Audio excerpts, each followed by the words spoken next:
하나님께서 우리 공동체에게 허락하신 말씀 보겠습니다. 여호수아서 5장 1절부터 9절까지 말씀입니다. 우리 한 절씩 교독해서 읽읍시다. 요단 서쪽의 아모리 사람의 모든 왕들과 해변의 가나안 사람의 모든 왕들이 여호와께서 요단물을 이스라엘 자손들 앞에서 말리시고 우리를 건너게 하셨음을 듣고 마음이 녹았고 이스라엘 자손들 때문에 정신을 잃었더라.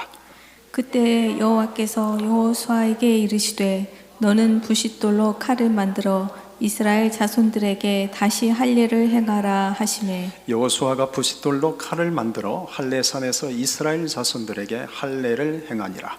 여호수아가 할례를 시행한 까닭은 이것이니 애굽에서 나온 모든 백성 중 남자 곧 모든 군사는 애굽에서 나온 후 광야 길에서 죽었는데 그 나온 백성은 다 할례를 받았으나 다만 애굽에서 나온 후 광야길에서 난 자는 할례를 받지 못하였음이라.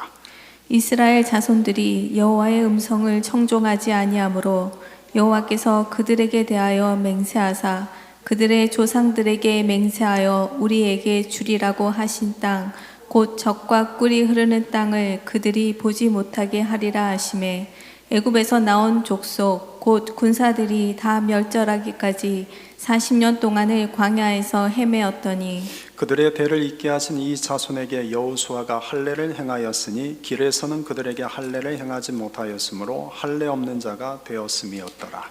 또 그 모든 백성에게 할례 행하기를 마침에 백성이 진중 각 처소에 머물며 낫기를 기다릴 때에 같이요.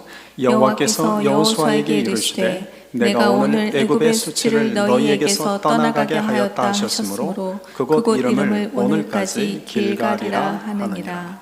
아멘. 이스라엘은 언제나 하나님의 손이 함께하는 백성이었습니다. 하나님께서 그들을 애굽에서 구원하셨습니다. 광야 40년 동안에는 해와 달 아래서 또 추위와 더위 가운데서 목마름과 배고픔 속에서도 지켜주셨습니다. 또한 사방의 위험과 대적들로부터 보호하시고 도우셨습니다. 심지어 홍해를 가르시고 바다 한가운데를 걸어 건너가게 하셨고 요단강 앞에서는 흐르는 물을 멈춰 세우시고 강을 걸어서 건너가게 하셨습니다. 사람들은 이런 사건을 기적이라고 부릅니다. 사람의 상식으로는 설명할 수 없고 인간의 힘으로는 불가능한 일이고 자연 법칙을 초월하는 초자연적인 사건이기 때문입니다. 그런데 우리는 기적이라고 부르지만 성경은 이것을 기적이라고 표현하지 않습니다. 하나님의 역사라고 말씀합니다. 하나님의 역사는 인간의 이성과 능력을 초월합니다. 사람의 한계를 뛰어넘습니다. 심지어 자연의 질서와 법칙까지도 초월합니다. 우리는 그것을 다만 기적이라는 말로 표현할 뿐입니다. 여러분, 하나님의 손은 지금도 우리 안에 역사하는 능력의 손이십니다. 하나님은 오늘도 우리 삶 가운데 능력을 행하시고 기적을 베푸시는 분이십니다. 그렇다면 하나님께서 그렇게 우리 안에 기적과 능력을 행하시는 목적은 무엇일까요? 여호수아서 4장 24절로 돌아가서 우리 함께 읽어봅시다.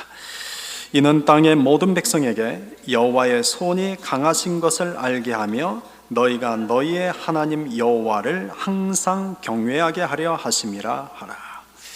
그 목적은 두 가지입니다. 첫째는 하나님을 알게 하는 것입니다. 하나님이 누구신지를 알게 하는 것입니다. 그러므로 기적을 경험한 자는 간증해야 합니다. 복을 받은 자는 나눠야 합니다. 은혜를 받은 자는 흘려 보내야 합니다. 그렇게 해야 하는 이유는 하나입니다. 세상 사람들로 하여금 하나님을 알게 하기 위해서입니다. 내가 경험한 기적은 내 능력이 아닙니다. 내가 받은 복은 내 능력이 아닙니다. 내가 받은 은혜 또한 내 능력이 아닙니다. 하나님이 함께 하신 것입니다. 그러므로 우리는 나누고 흘려보내고 간증해야 합니다. 그래서 하나님이 누구신지를 알게 하는 것입니다. 둘째, 하나님만 예배하는 사람이 되게 하기 위해서입니다. 하나님께서 우리에게 기적과 능력을 행하시고 하나님께서 우리에게 복과 은혜를 주시는 것은 우리가 하나님을 더욱 예배하는 자가 되게 하기 위해서입니다. 여러분, 하나님은 예배를 기뻐 받으십니다. 하나님이 예배를 무엇보다 소중하게 여기십니다. 하나님에게 있어서 예배보다 더 소중하고 우선순위가 되는 것은 없습니다. 예수님께서 이같이 말씀하셨습니다. 요한복음 4장 23절 이하에 보면 아버지께 참되게 예배하는 자들은 영과 진리로 예배할 때가 오나니 곧 이때라. 아버지께서는 자기에게 이렇게 예배하는 자들을 찾으시느니라. 하나님은 영이시니 예배하는 자가 영과 진리로 예배할지니라. 아멘. 아버지께 참되게 예배하는 자란 영과 진리로 예배하는 자입니다. 여기서 영은 성령이요 진리는 말씀을 의미합니다. 성령과 말씀을 의지하여 드리는 예배가 참된 예배요, 이런 예배를 드리는 자를 하나님이 찾으신다는 말씀입니다. 우리가 예배에 대해서 너무나 익숙하게 들은 이야기입니다. 그래서 우리가 예배에 대해서 잘 아는 것 같습니다. 그리고 우리가 예배를 잘 드리고 있는 것 같은 착각을 갖기도 합니다. 예배에 있어서 우리가 두 가지 본질을 꼭 기억해야 합니다. 하나는, 예배는 하나님 앞에 공동체가 함께 드리는 거룩한 시간입니다. 여러분, 예배는 개인적으로 드리는 시간이 아닙니다. 개인적으로 드리는 것은 기도이지 예배가 아닙니다. 우리는 종종 삶이 예배이다라는 말을 사용합니다. 이 말은 우리의 삶 전체를 우리가 예배자의 마음으로 살아가라는 뜻입니다. 공적인 예배를 개인적 예배로 대체하라, 그런 뜻이 아닙니다. 또한 예배의 두 번째 본질은, 예배는 나의 만족을 위해서가 아니라 하나님을 기쁘시게 하기 위해서 드리는 것입니다. 여러분, 예배는 나를 위한 시간이 아닙니다. 예배는 나를 드려 하나님을 만족시키는 시간입니다. 그래서 예배는 먼저 나 자신을 하나님께 올려드리는 것입니다. 그런 나에게 하나님께서 임재하셔서 채워주시는 것이 은혜요 평안입니다. 그러니 예배 중 찬양할 때는 여러분 힘차게 불러야 됩니다. 예배는 하나님께 나를 드리는 시간이기 때문입니다. 예배 중 기도할 때는 성령께서 나를 붙드시고 내 귀와 마음을 열어 하나님의 말씀이 들리고 깨닫게 되기를 간구해야 합니다. 또한 예배 중 말씀을 들을 때는 집중해서 아멘 하고 화답하며 들어야 합니다. 하나님이 나에게 말씀하시는 시간이기 때문입니다. 우리는 하나님의 손이 함께하는 자들입니다. 우리의 삶 속에는 하나님이 그분의 방법으로 기적과 능력을 행하십니다. 하나님이 우리에게 족한 은혜와 복을 베풀어 주십니다. 그러므로 우리가 할 일은 더욱 하나님을 예배하는 참된 예배자로 살아가는 것입니다. 이스라엘은 아주 거대한 신앙 공동체입니다. 여호와의 손이 함께하는 공동체입니다. 그들은 기적과 능력을 경험했고 하나님이 주신 복과 은혜를 받았습니다. 하나님은 바로 그들을 통하여 하나님이 누구인지를 알게 하십니다. 그리고 하나님은 그들을 통하여 하나님이 기뻐 받으시는 예배를 받으셨습니다. 저는 이스라엘 공동체처럼 우리 공동체 역시 이와 같은 신앙 공동체가 되기를 소망합니다. 이스라엘이 요단강을 건넜습니다. 그들은 요단강에서 이제 8km 정도 떨어진 길갈이라는 곳에 진을 쳤습니다. 그런데 그 소식은 아주 빠르게 가나안 사람들에게 퍼져나갔습니다. 오늘 본문 1절을 같이 읽읍시다. 요단 서쪽의 아모리 사람의 모든 왕들과 해변의 가나안 사람의 모든 왕들이 여호와께서 요단물을 이스라엘 자손들 앞에서 말리시고 우리를 건너게 하셨음을 듣고 마음이 녹았고 이스라엘 자손들 때문에 정신을 잃었더라. 아멘. 가나안 사람들이 200만 명이 넘는 이스라엘 백성들이 그렇게 빨리 요단강을 건너오리라고 상상조차 하지 못했습니다. 당시 요단강은 헬몬산에서 눈이 녹아 흘러내린 물로 인해서 수심은 깊고 물살은 거셌고 차가웠습니다. 그 강을 건너려면 뗏목을 만들거나 다리를 놓아야 했습니다. 그런데 수심이 깊고 불어난 강물 위에 다리를 짓는 것은 불가능한 일이었습니다. 또한 200만 명이 넘는 그 많은 사람들을 강을 건너가기 위해서 뗏목을 만드는 것도 거의 불가능에 가까운 일이었습니다. 설령 뗏목이 있다 할지라도 그 거센 물살 속에서 그 많은 인원이 강을 건너는 것은 거의 무모한 일에 가까웠습니다. 가나안 사람들은 이 사실을 누구보다 잘 알았습니다. 그들은 요단강 근처에 살았기 때문입니다.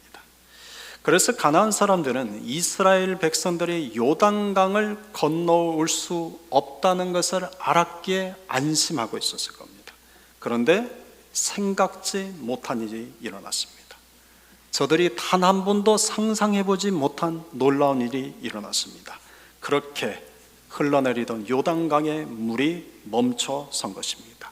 그리고 수많은 이스라엘 백성들이 신속하게 요단강을 건너온 것입니다. 그 소식을 전해 들은 가나안 사람들은 마음이 녹았고 정신을 잃었습니다. 이것은 너무나 두려워서 이제 더 이상 맞설 용기마저 사라졌다는 뜻입니다. 그런데 여기서 우리가 한번 생각해 볼 것은 불과 40년 전에는 정반대였습니다. 가데스 바네아에서 가나안을 정탐하고 돌아온 10명의 정탐꾼들로부터 가나안 족속들에 대한 이야기를 전해드는 이스라엘 백성들은 그때 모두 마음이 녹았고 정신을 잃었었습니다. 그때는 이스라엘이 가나안을 두려워했습니다. 그들은 가나안과 싸울 용기는커녕 밤새 울며 하나님과 모세에 대해서 원망했었습니다. 그런데 지금은 완전히 상황이 뒤바뀌었습니다. 이제는 가나안 사람들이 이스라엘을 두려워하게 된 것입니다. 상황이 역전된 것입니다. 여러분, 이렇게 상황이 역전된 것은 무엇 때문일까요? 이스라엘 백성들이 가나안 백성들보다 40년 동안 더 강대해졌기 때문일까요? 아닙니다. 오히려 더 약해졌습니다. 당시 가나안은 청동기 문명에서 철기 문명으로 발전해 있었습니다. 그러나 40년 광야 생활 동안 이스라엘은 여전히 청동기 문명에 머물러 있었습니다. 본문 2절을 보면 하나님께서 여호수아에게 이스라엘 백성들을 향하여 할례를 행하라는 명령과 함께 부싯돌로 칼을 만들라고 말씀하십니다. 여러분, 철로 칼을 만드는 것이 아니라 돌로 칼을 만들라고 말씀하십니다. 이스라엘이 애굽을 빠져나올 때 애굽은 청동기 문명이었습니다. 그러니 그들이 광야로 들어갈 때 청동기 문명을 가지고 갔습니다. 출애굽하며 40년 동안 광야 생활을 하는 동안 그들은 여전히 청동기 문명이었습니다. 철기 문명을 접하지 못했습니다. 그래서 철이 아닌 돌로 칼을 만들어 할례를 행하라고 말씀하신 겁니다. 여러분, 40년 전과 비교해 보십시오. 가나안은 더욱 강력한 무기를 가진 철기 문명으로 발전했습니다. 그러나 이스라엘은 여전히 40년 전이나 지금이나 변함없이 청동기 문명에 머물러 있습니다. 그러니까 나는 변한 것 없는데 상대는 발전되어 있는 겁니다. 그러니 40년 전과 비교해서 나는 변한 것 없다 할지라도 상대는 나보다 훨씬 더 발전했기 때문에 오히려 나는 더 약해져 있는 겁니다.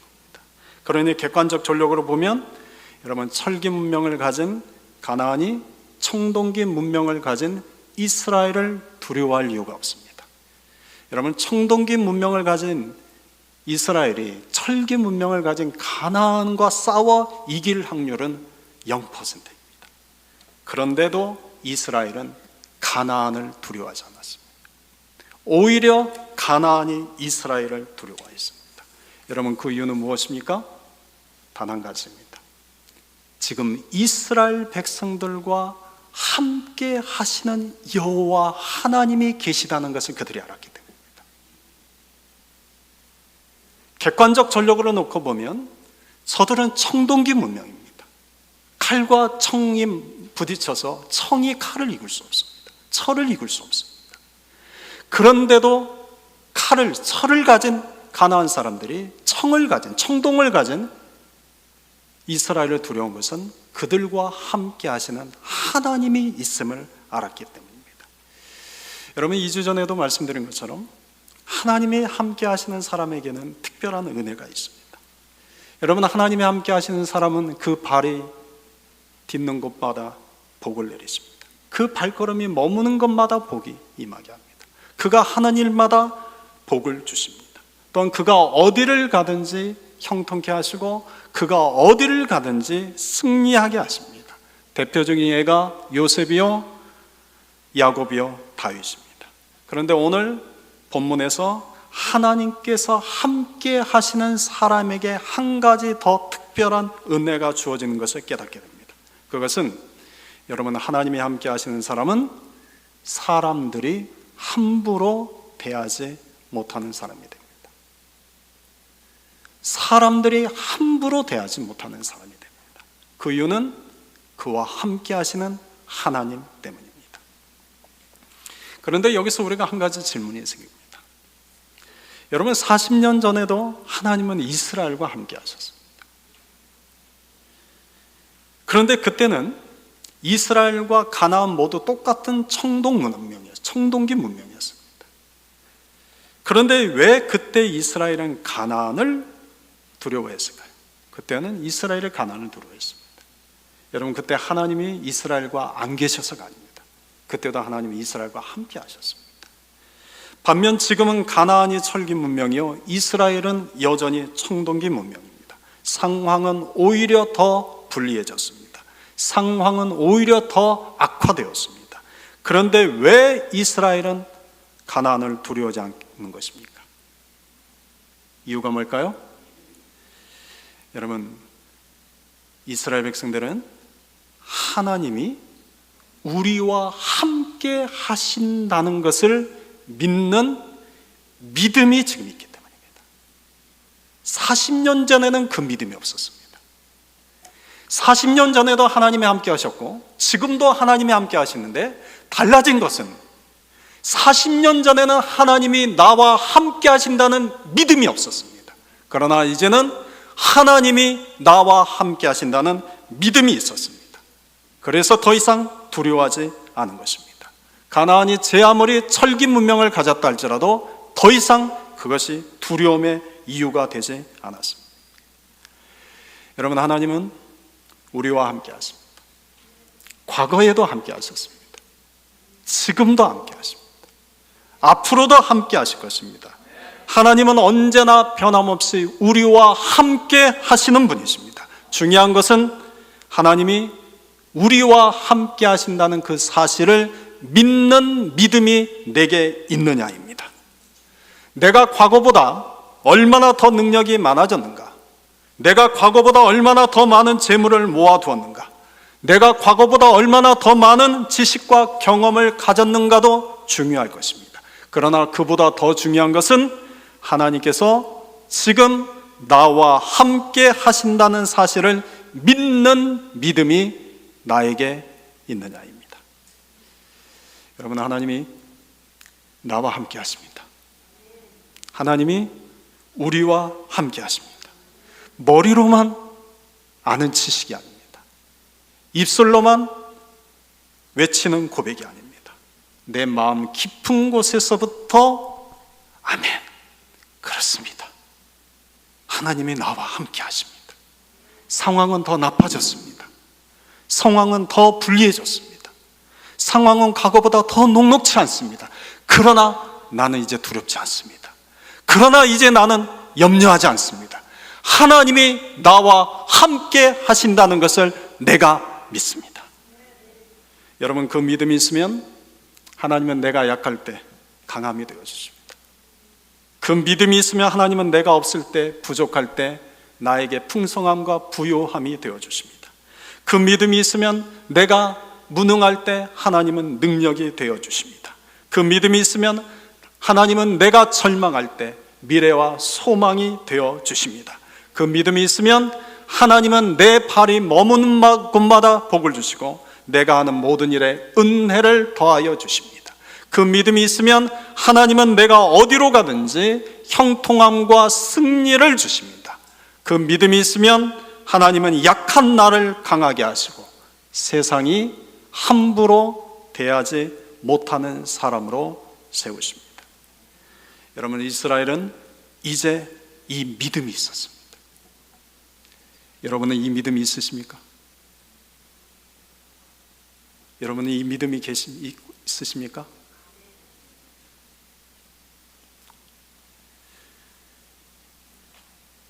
이스라엘은 길갈에 진을 쳤습니다. 길갈에서 여리고성까지 거리는 불과 2km, 3km, 1.5마일 채 안 되는 거리였습니다.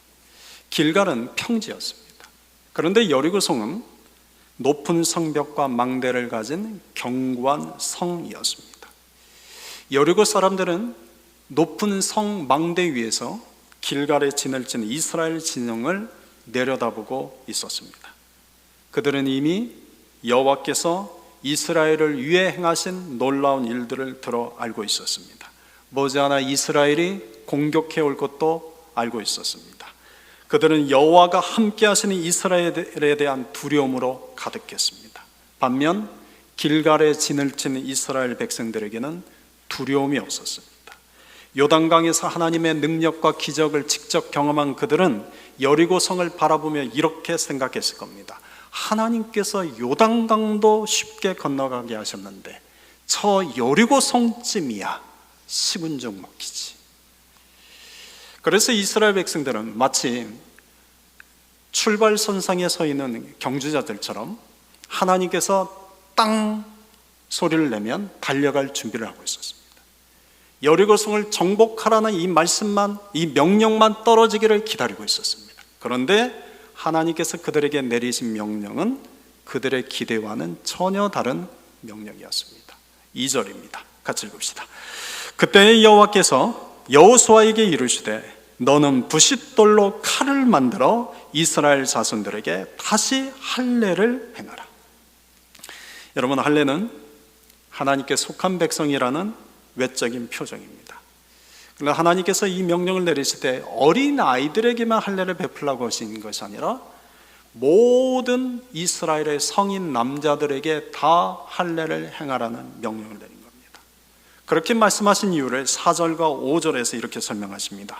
여호수아가 할례를 시행한 까닭은 이것이니 애굽에서 나온 모든 백성 중 남자 곧 모든 군사는 애굽에서 나온 후 광야길에서 죽었는데 그 나온 백성은 다 할례를 받았으나 다만 애굽에서 나온 후 광야길에서 난 자는 할례를 받지 못하였습니다.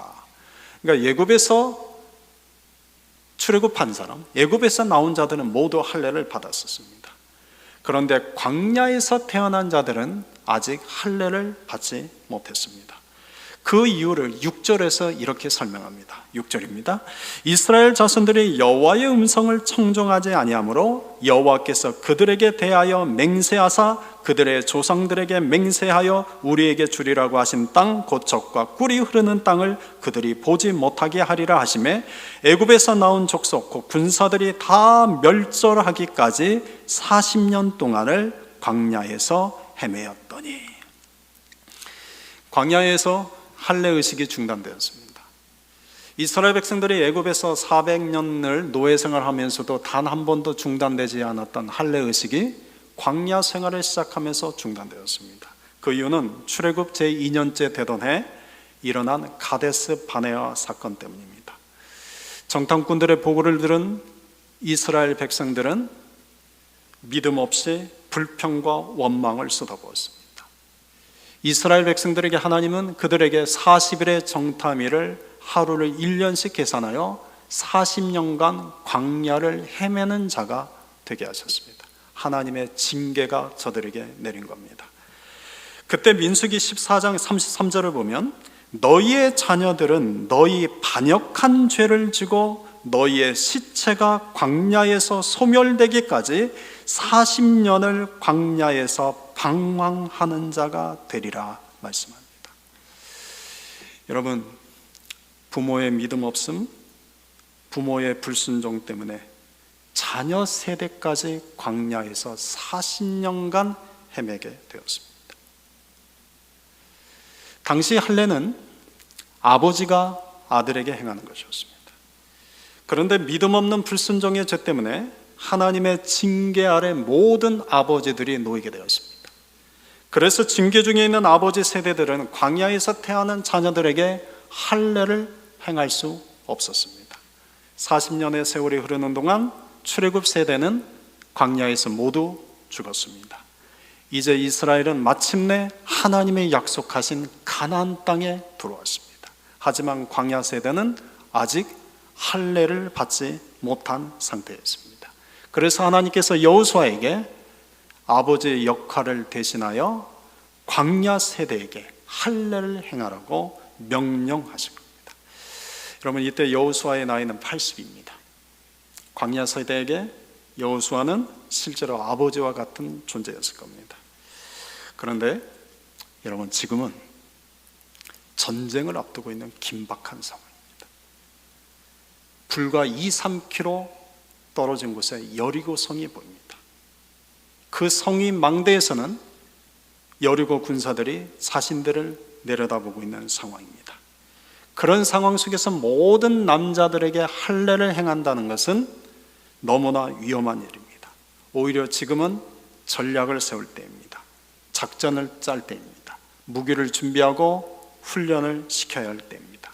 그런데 하나님은 그들에게 모든 남자에게 할례를 행하라는 명령을 내리십니다.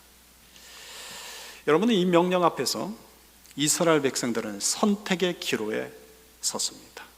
말씀에 순종할 것인가, 아니면 현실적으로 더 낫다고 여기는 일을 행할 것인가.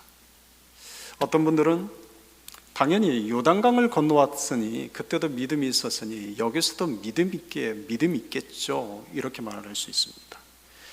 여러분, 인간에는 과거의 믿음이 오늘의 나의 믿음을 대변하지 않습니다.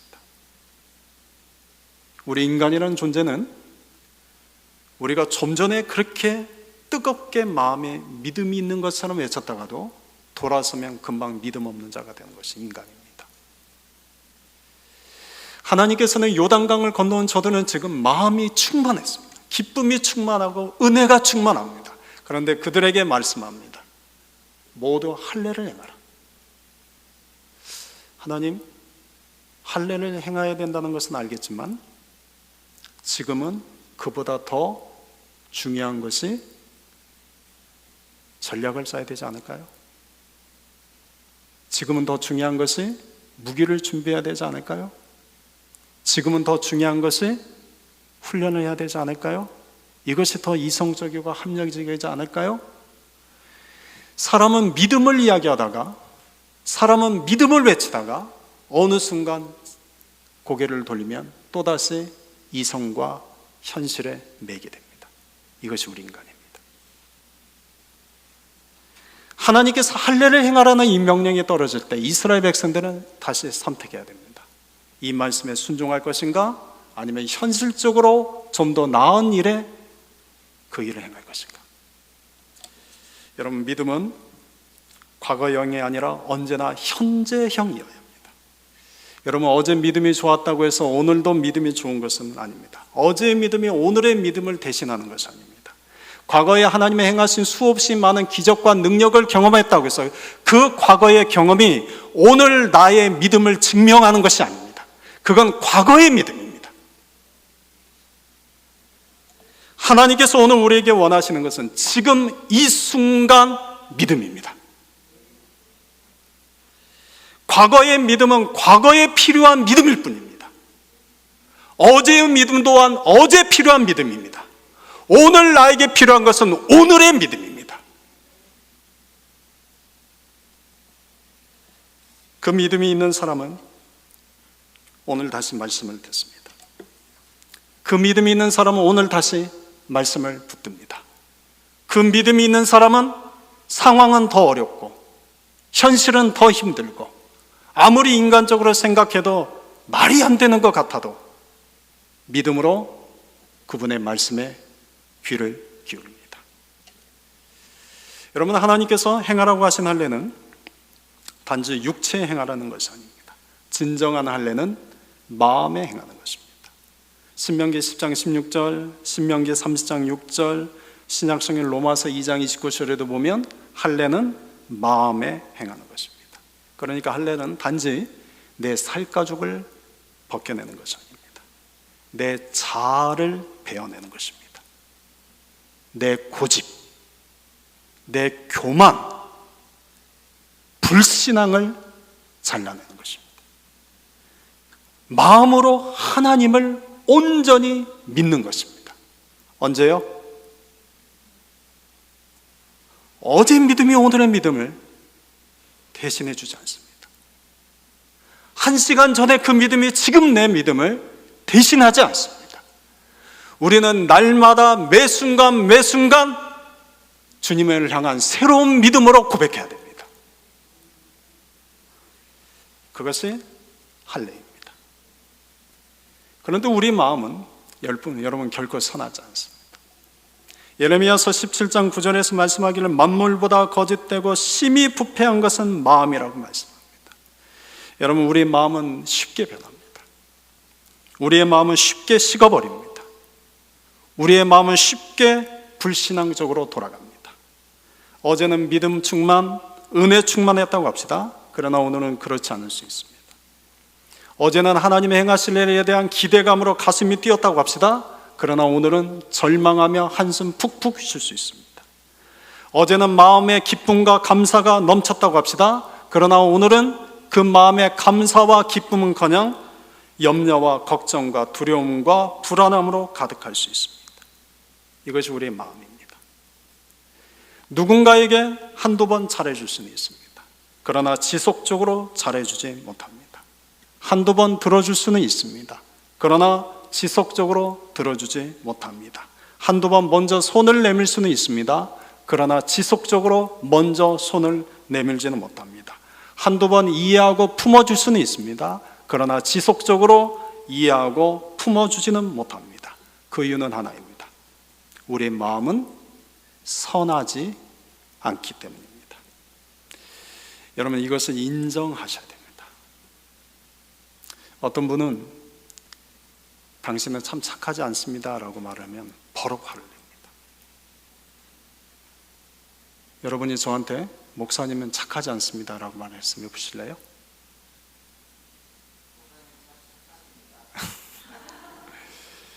여러분, 우리는 착하지 않습니다.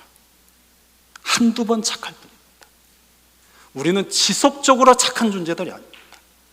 우리는 선하지 않습니다. 한두 번 선할 뿐입니다. 지속적으로 선하지 않습니다. 이것이 우리 마음입니다. 그래서 우리 마음에 필요한 것이 할례입니다. 내 마음가죽을 잘라내야 됩니다. 이런 마음의 할례를 대변하는 말씀이 갈라디아서 2장 20절 말씀입니다. 우리 같이 한번 읽어볼까요? 내가 그리스도와 함께 십자가에 못 박혔나니 그런즉 이제는 내가 산 것이 아니요 오직 내 안에 그리스도께서 사신 것이라. 이제 내가 육체 가운데 사는 것은 나를 사랑하사 나를 위하여 자기 자신을 버리신 하나님의 아들을 믿는 믿음 안에서 사는 것이라. 아멘. 여러분, 믿음은 내가 주님과 함께 죽고 내 안에 주님이 다시 사는 것입니다. 여러분, 내가 주님과 함께 십자가에 못 박힐 때 내 안에 주님이 사십니다. 이것이 바로 우리가 받아야 할 마음의 할례입니다. 이것을 좀 더 쉽게 표현하면 예수님은 자기 자신을 버리셨습니다. 어디에요? 십자가에 자기 자신을 버리셨습니다. 마음의 할례란 나 자신을 주님의 십자가 앞에 버리는 것입니다. 나를 버리는 것입니다. 자기 자신을 버리는 것입니다. 그런데 우리는 자기 자신을 버리는 것이 너무나 어렵습니다. 우리는 마음의 할례를 받기가 너무나 어렵습니다. 은혜도 알고 믿음도 알고 하나님도 알고 예수님도 알고 은혜도 경험했고 축복도 경험했고 기적도 경험했고 능력도 경험했지만 정작 내 마음은 여전히 그 자리로 있습니다. 우리는 내 마음의 할례를 하지 못합니다. 그래서 우리에게 필요한 것은 마음의 할례입니다. 여러분, 내 마음의 할례가 있어야 우리가 하나님을 온전히 끝까지 믿을 수 있습니다. 나는 죽고 예수님이 사시는 자가 될 수 있습니다.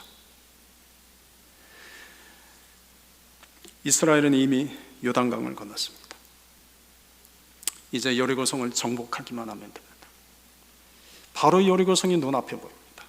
그런데 하나님께서 이스라엘의 발걸음을 잠시 멈춰 세우십니다. 아니야, 지금은 너희가 달려갈 때가 아니다. 지금은 너희가 정복할 때가 아니다. 먼저 할례를 받아야 된다.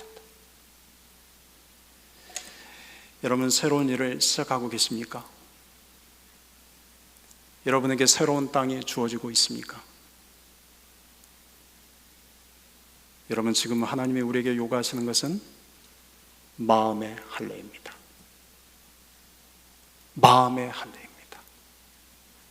내 마음의 가죽을 벗어내고 나는 죽고 내 안에 예수님이 사시는 믿음, 여러분, 그 믿음으로 주님 앞에 서기를 원하십니까? 그럴 때 주님이 그분의 방법으로 여리고성을 정복하게 하십니다. 그분의 방법으로 가나안을 차지하게 하십니다. 그것을 우리가 앞으로 보게 될 것입니다. 오늘 말씀 앞에 저와 여러분이 내 마음가죽을 베어내는 마음의 할례가 있기를 주님의 이름으로 축원드립니다.